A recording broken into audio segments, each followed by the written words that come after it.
जेव्हा पेज मी सुरू केलं सप्टेंबरमध्ये, मला कसल्याच प्रमोशनची किंवा काहीच गरज नाही पडली, बिकॉज लोकांनी इतकं प्लस गुड क्वालिटी प्लस त्याच्यामध्ये म्हणजे अशा बऱ्याच गोष्टी येतात. एक ग्लू येतो, ग्लू टॅब्स येतात. सो मला नाही वाटत दुसरा कुठलाही मार्केटमधला ब्रँड ह्या दोन्ही गोष्टी देतं इतक्या पॉकेट फ्रेंडली ह्याच्यामध्ये.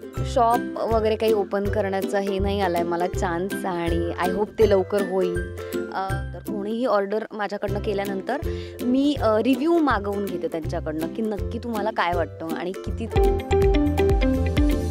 काय सांगशील गौरी, हे झालं आपल्या मालिकेबद्दल. खऱ्या आयुष्यात काय घडामोडी चालू आहेत पर्सनल आयुष्यातले?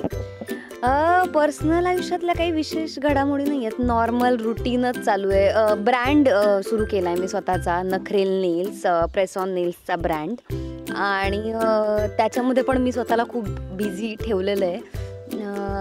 त्यात मला आवडायचंच म्हणजे नेल आर्ट करायला, आणि आता मला ते म्हणजे मी ते बिझनेसमध्ये कन्वर्ट केलं आहे. ते सगळ्यात मोठा बदल होता मागच्या काही काळामध्ये माझ्या आयुष्यातला. आणि हां, बस आत्ता सध्या तरी एवढं. नेल आर्ट जे करतेस तू स्वतः सगळं करतेस की शॉप काय ओपन केलंयस काय? अनफॉर्च्युनेटली अजून शॉप वगैरे काही ओपन करण्याचं हे नाही आलं आहे मला चान्स, आणि आय होप ते लवकर होईल. सध्या मी स्वतःच करते आहे. आणि एक खुशी म्हणून माझी मैत्रीण आहे, खुशी गोरे म्हणून, अमेझिंग नेल आर्टिस्ट आहे. सो ती पण माझ्यासोबत असते आणि आम्ही दोघी मिळून करतो. ती अनफॉर्च्युनेटली खूप दूर राहते, ती नायगावला राहते, आणि ती बऱ्याचदा ऑर्डर्स एकसाथ आल्या बल्कमध्ये की ती येते. पण सध्या थोडंफार स्वतः. आणि हे आम्हाला जर नेल आर्ट म्हणजे प्रेक्षकांपैकी कोणाला करायचं असेल तर कसं कॉन्टॅक्ट करायचं आणि कोण कुठे कसं भेटणार? Yes, so it's an online store. तुम्ही डायरेक्ट इन्स्टा पेजला मेसेज करायचा. मी स्वतःच ते पेज हँडल करते, आणि मी तुम्हाला फक्त नेल साईज मागणार. It's very easy. एक व्हिडिओ मी पाठवते, आणि त्याने टेप जी असते आपल्याकडे सगळ्यांच्याच घरी असते, चिकटपट्टी, ती घ्यायची, त्याने मोजायचं, आणि नॉर्मल स्केलने किती ते मिलीमीटर आहे नेल्सचा साईज तो मला पाठवायचा. आणि मग मी डायरेक्ट पूर्ण पॅकेटच त्यांना पाठवते. त्याच्यामध्ये इन्स्ट्रक्शन मॅन्युअल असतं ज्याने सांगितलं जातं की ते ग्लूने कसं चिकटवायचं आणि काय काय आधीच्या सगळ्या प्रोसिजर्स आहेत. सो या, हे तर आम्ही मार्केटमध्ये जाऊन पण आम्हाला मिळेल की? मार्केटमध्ये जाऊन पण मिळतील, आणि मे बी तुझ्याकडे ऑनलाईन आम्ही ऑर्डर केलं. काय स्पेशल आहे?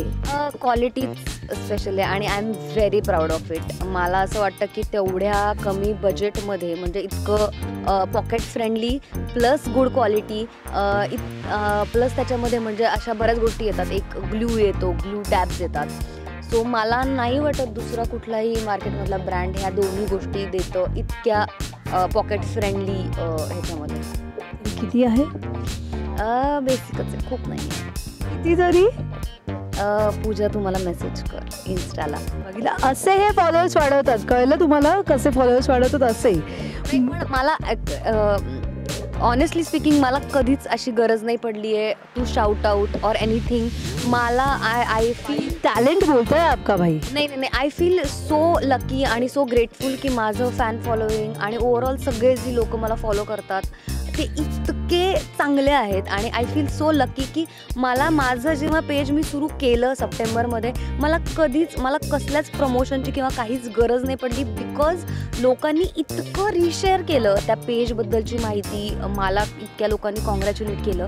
So I feel so lucky, आणि I am very grateful to all of you की तुम्हाला म्हणजे तुमचं माझ्यावर एवढं प्रेम आहे. त्याच्यामुळे डिझाईन्समध्ये काही वेगळ्या डिझाईन्स तुझ्याकडून आम्हाला पाहायला मिळतील, किंवा की म्हणजे नॉर्मल जे सगळीकडे आजकाल मिळतात त्याच्यापेक्षा हटके काही डिझाईन्स तुझ्या काही आहेत? हटके म्हणण्यापेक्षा मी कस्टमाइज करून देते. सो कोणाला काहीतरी वेगळं एक डिझाईन हवं आहे जे पेजवरती अवेलेबल नाही आहे तर ते पण मी बनवून देतेच. आणि अगदीच एखादं इम्पॉसिबल असेल तर मी तसंही सांगते, आणि मग मी ते प्रॉडक्ट्स आणते. कारण की मोस्ट ऑफ द टाईम असं होतं की खूपदा क्रॉफर्डला वगैरे जाऊन किंवा कुठे जाऊन प्रॉडक्ट्स आणणं ते शक्य होत नाही. मग जे असतात एखाद्या मार्केटमध्ये अवेलेबल ते आणावे लागतात. बट या म्हणजे 2-3 स्टोअर्स आहेत जे माझ्या ओळखीचे आहेत, ते होलसेलर्स आहेत आणि ते खूपच त्यांचे प्रोडक्ट्स पण चांगले आहेत. आणि मी बऱ्याच गोष्टी ह्या ट्रायआउट केलेल्या आहेत, अगदी नेल टिपपासनं वरचे कलर्स आणि त्या सगळ्या गोष्टींपासनं. आणि मी एक गोष्ट खूप कटाक्षाने पाळते की मी कोणताही प्रोडक्ट दिल्यानंतर, कोणीही ऑर्डर माझ्याकडनं केल्यानंतर मी रिव्ह्यू मागवून घेते त्यांच्याकडनं की नक्की तुम्हाला काय वाटतं आणि किती दिवस ते नेल्स टिकतात. सो आय थिंक माझे एक तर नाशिकचं माझं पहिलीच जी ऑर्डर होती त्या मुलीचे नेल्स साधारण 1 महिन्याच्या आसपास होते आणि हललेही नव्हते. आणि या म्हणजे तेवढं ह्याच्यामध्ये इतके चांगले नेल्स. बरं, त्याने तुमच्या नेल बेडला काही प्रॉब्लेम होत नाही. सो या त्यामुळे मी प्रेसॉन. गौरी मॅडम, आम्हाला जर तुम्हालाही भेटायची इच्छा असेल त्या नेल आर्टच्या निमित्ताने तर काही संधी आहे का? हो, ॲक्च्युली आता सध्या नाही आहे, पण मे बी पुढच्या 1-2 महिन्यामध्येच ही संधी येईल. काही कॉलेजेस आहेत किंवा काही जागा आहेत जिकडे एक्झिबिशन मी भरवण्याचा विचार करते आहे. सो या, आणि त्यावेळेला तुम्हाला नेल साईज वगैरे द्यायची काहीच गरज नाही आहे. तिथे डायरेक्ट किट बनलेलं असेल आणि you can buy from there. You can click the picture with Gauri. या, मी स्वतः असणार आहे तिथे. एकच सेल्फी मिळणार की 2-3 तुम्हाला हवे ते. बघा, एका साईडला बिझनेस आहे, एका साईडला सेल्फी आहे. तो पहिला क्या करेगी? अगर चल मी कस्टमर हू आणि मला पहिला सेल्फी काढायचा आहे आणि नंतर मी बघीन बाय करायचं की नाही, तर काय कर? तरीही चालेल. तरीही तुम्ही आलात तीच खूप मोठी गोष्ट आहे माझ्यासाठी. हे असं म्हणून ना गौरी आपल्याला प्रेमाच्या जाळ्यात फसवते ना, ते हेच आहे. बरं, बाकी काय म्हणशील? मालिका सुरू आहे. Everything is perfect in life. Everything is perfect. या, अजून काही मिस? मी थिएटर खूप मिस करते. मी मागच्या वर्षी एक कवितांचा प्रोग्राम केला होता माझ्या मित्रासोबत. संदेश पवार म्हणून मित्र आहे, शब्दांच्या पलीकडले. आणि माझी खूप इच्छा आहे की लवकर म्हणजे परत एकदा त्याचे शोज सुरू करावेत. आणि या नाटकांसाठी मी ट्राय करते की ते पण मला करायचं आहे, कारण नाटक नाही करू शकते मी अजून एवढं. नाटक करायचं आहे. Yes yes. बरं, कवितांचा विषय काढला. मला एक कविता तर डेफिनेटली ऐकायचीच आहे, पण त्याआधी जेव्हा आपल्या सगळ्यांना कळलं की अयोध्येमध्ये रामाचं मंदिर उभा राहिलेलं आहे, तेव्हा मला पहिली आठवण तुझी आली. कारण की तुझा तो व्हिडिओ, तू कौशल्याचा राम, ते गाणं, आणि मी हिच्याकडून ते गाऊन घेतलेलं. सो मला ते खूप जास्त आठवलं लगेच की म्हटलं अरे यार, काश गौरी को फोन करके मी तुरंत ते गाणं मागू शकली, पण मी तेव्हा काही बिझी होती. सो आत्ता मला ते गाणं माझ्या प्रेक्षकांनाही ऐकू, आणि प्लीज ती संधी सोडणार नाही आहे मी. तू भेटले? येस, नक्की.